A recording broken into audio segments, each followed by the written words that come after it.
أعوذ بالله من الشيطان الرجيم. بسم الله الرحمن الرحيم.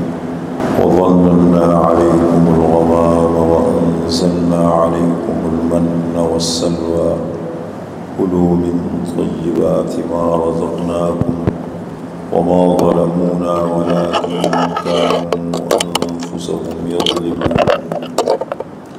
وظللنا اور ہم نے سایہ کیا علیکم تمہارے اوپر الغمام بادلوں کا وانزلنا علیکم المن والسلوى اور ہم نے اتارا تمہارے اوپر من اور سلوہ ترنجبین اور بٹیر کلو کھاؤ من طیباتی پاکیزہ چیزوں میں سے ما رزقناکم جو ہم نے تمہیں روزی دی ہے وما ظلمونا اور انہوں نے ہمارے اوپر ظلم نہیں کیا ہم پر زیادتی نہیں کی ولیکن کانوا انفسہم یظلمون اور لیکن تھے اپنی جانوں پر ظلم اور زیادتی کرتے تھے۔ یہ سورہ بقرہ کی آیت نمبر 57 ہے۔ بنی اسرائیل پر اللہ تعالیٰ کی طرف سے نعمتوں کا سلسلہ اور ان کی ناشکری کا ذکر ہے۔ فرعون کے مظالم سے نجات ملنے کے بعد جب فرعون اپنی فوج سمیت غرق ہوا، یہ حضرات آگے نکلے، وادی تیہ میں پہنچے۔ پرانے جغرافیے میں اس کو کہتے تھے وادی تیہ، اور آج کل کے جغرافیے میں اس کو کہتے ہیں وادی سینائی۔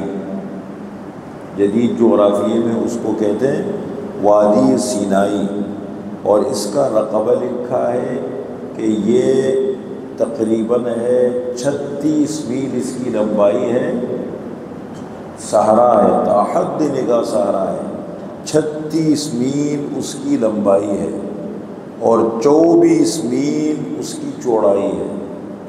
جب عرب میں مصر میں اور اسرائیل کے درمیان جنگ ہوئی تو اس زمانے میں اسرائیل نے اس پر قبضہ کیا، چونکہ برطانیہ امریکہ یہ سب ایک طرف تھے تو انہوں نے حملہ کر دیا۔ پھر اس کے بعد باقی حصہ انہوں نے چھوڑ دیا، لیکن فوجی اہمیت کا جو حامل حصہ ہے اس پر ابھی بھی اسرائیل کا قبضہ ہے۔ اس کو کہتے ہیں وادی سینائی۔ حضرت موسیٰ علیہ السلام، حضرت ہارون علیہ السلام جب لوگوں کو لے کے بنی اسرائیل سے یہاں سے گئے تو وادی تیہ میں، وادی سینائی میں ٹھہرے۔ اب اللہ کا حکم یہ تھا، اگلی آیتوں میں آئے گا کہ اصل تمہارا مرکز ہے ارض مقدسہ، جو زمانے سے دشمنوں نے اس پہ قبضہ کر لیا ہے۔ اب تم نے یہاں سے نکل کے جانا ہے وہاں اور اس کو چھڑانا ہے دشمنوں سے، اور کوئی مشکل تمہیں پیش نہیں آئے گی، بس تمہارے جانے کی دیر ہے۔ تمہارے دشمنوں کے دلوں پر اللہ رعب طاری کر دیں گے، علاقہ تمہیں بغیر جنگ کے مل جائے گا۔ یہ قرآن میں جگہ جگہ اس کا مختلف جگہوں میں ذکر ہے، لیکن اتنا ان کی ہمت ٹوٹ گئی تھی اور ذہنی غلام بن چکے تھے کہ بالکل جیسے جب آدمی غلامی میں رہتے نا اس کی ہمت ٹوٹ جاتی ہے، بس وہ ہاتھ پہ ہاتھ رکھ کے کہتے بس ہر چیز آسمان سے آئے، میں کوئی ہمت کرنی نہ پڑے، محنت کرنی نہ پڑے، یہ یہاں پڑے رہے عرصے تک۔ اب ظاہر بات ہے بالکل آسمان تلے، اوپر کوئی ابھی گھر بھی نہیں ہے، آبادی بھی نہیں ہے، وہاں پڑے رہے۔ اب اس میدان کے اندر ظاہر بات ہے نہ کوئی کھیتی باڑی ہے، نہ ان کے پاس کوئی سسٹم ہے، لاکھوں کی تعداد میں ہے، ان کو کھانے کی ضرورت ہے، ان کو پانی کی ضرورت ہے، ان کو سائے کی ضرورت ہے۔ تو یہاں پر اللہ نے اس کا ذکر کیا ہے کہ جب تمہیں سائے کی ضرورت پڑی تو حضرت موسیٰ علیہ السلام کی برکت سے، ان کی دعا کی برکت سے اللہ نے ایک بادل کا ٹکڑا تمہارے لیے مقرر کر دیا۔ جب سورج نکلتا تھا وہ بادل کا ٹکڑا آ کر کے اوپر چھا جاتا تھا۔ بہترین قسم کا موسم، بہترین قسم کا ماحول، کوئی دھوپ نہیں، کوئی گرمی نہیں، کوئی مشکل نہیں، بس جیسے دھوپ نکلتی تھی سایہ آ کے اوپر ان کے ہاں تو سایہ بن جاتا تھا اور سایہ ہو جاتا تھا۔ پھر ان کو کھانے کی ضرورت پڑی تو اللہ تعالیٰ نے ان کے لیے کھانے کا بندوبست کر دیا، بغیر محنت، بغیر تکلیف اور مشقت کے۔ من اور سلوا کا انتظام اللہ نے فرما دیا۔ من کہتے ہیں ترنجبین کو، ایک خاص قسم کی گوند ہوتی ہے جو درخت میں سے نکلتی ہے، یہ شہد کی طرح بہت بہترین چیز، اور بٹیر یہ چیزیں آتی تھی تیار بس کھانے کا ٹائم ہو گیا، کھانا آ کے لگ گیا بغیر محنت کے۔ اب یہ من و سلوا کھاتے رہے۔ پھر پانی کی ضرورت پڑی، اگلی آیات میں آئے گا پانی کی ضرورت، پانی بھی نہیں تھا وہاں پر، تو اللہ نے حضرت موسیٰ علیہ السلام کہنے لگا اے موسیٰ پانی نہیں ہے، پانی کا انتظام بندوبست نہیں ہے، باقاعدہ انتظام نہیں تھا۔ تو اللہ نے حضرت موسیٰ علیہ السلام نے فرمایا کہ سامنے ایک پتھر ہے، اس کے اوپر اپنا عصا مارے۔ اس پر پتھر مارا، اس میں سے اللہ نے 12 چشمے نکالے۔ 12 قبیلے تھے نا، اتنا بہترین انتظام ہو گیا، ہر قبیلے کا الگ چشمہ۔ اب الگ الگ چشمے بن گئے، کھاؤ پیو، اللہ کا شکر ادا کرو، لیکن اصل جانا کہاں ہے؟ ارض مقدس جانا ہے۔ لیکن یہ وہاں پڑے رہے 40 سال، یتیہون فی الارض 40 سنین یتیہون فی الارض، 40 سال تک وہاں پڑے رہے۔ یہ نسل ختم ہو گئی، یہ پرانے نئی نسل پیدا ہوئی، اور اس مشقت تکلیف کے دور میں ان کی تربیت ہوئی، تو تھوڑی بہت ہمت پیدا ہوئی، پھر گئے ہیں اس کا۔ تو اس نعمت کا اللہ تعالیٰ ذکر فرماتے ہیں، فرمایا وَظَلَّلْنَا عَلَيْكُمُ الْغَمَامَ، اور ہم نے سایہ کیا تمہارے اوپر بادلوں کا۔ کہاں پر؟ وادی سینائی میں، جب تمہیں سائے کی ضرورت پڑی۔ وَأَنزَلْنَا عَلَيْكُمُ الْمَنَّ وَالسَّلْوَىٰ، اور ہم نے اتارا تمہارے اوپر من اور سلوا جب تمہیں کھانے کی ضرورت پڑی۔ اب حکم اللہ کا یہ تھا، حکم یہ تھا کہ جتنا کھا سکتے ہو بالکل بے تکلف کھاؤ،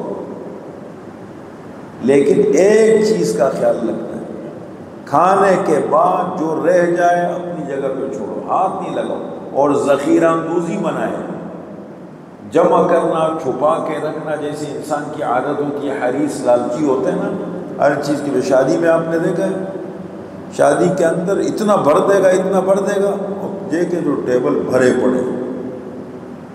اسی طریقے سے کہیں بھی ہم کھانا کھا رہے ہو تو اتنا بھر دے دو، خدا کے بندے کہاں یار کتنا کھاؤ گے تم، اتنا لے لو جو تم کھا سکتے ہو، ضائع نہ ہو اللہ کا رزق۔ نہیں، عادت نہیں۔ اس سے ساتھ میں ہمیشہ ساتھیوں کو کہتا ہوں کہ دیکھیں اپنے ساتھ ایک خالی پلیٹ رکھو، جب پلیٹیں اٹھاتے ہو نا کسی تقریب دعوت میں، ایک خالی پلیٹ اپنے سامنے رکھو، اور رکھنے کے بعد کل ایک جگہ ختم کا بیان ہے، وہاں ان کی دعوت بھی ہوتی ہے مسجد میں، تو میں نے بیان کے بعد کہا پچھلی مرتبہ جب میں آیا تھا ختم کے اندر اتنا بے دردی سے کھانا کھایا گیا تھا نا، اور اتنا پورا فرش بھر دیا تھا چاول سے، میں نے کہا مجھے پہلے یہ ضمانت دے دو کہ کھانا ضائع نہیں ہو، پھر میں تقریر ختم کروں گا۔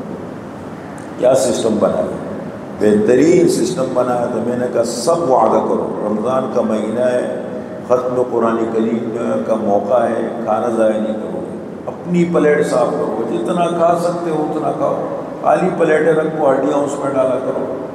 یہ عقل کی نعمت اللہ تعالیٰ نے دی ہے، اس کو پتہ نہیں کہاں استعمال کرے گا مسلمان، منفی کاموں میں استعمال کرے گا، تقریب میں، غیر مناسب کاموں میں، خیر کے کاموں میں کیوں استعمال نہیں کرتے ذہن؟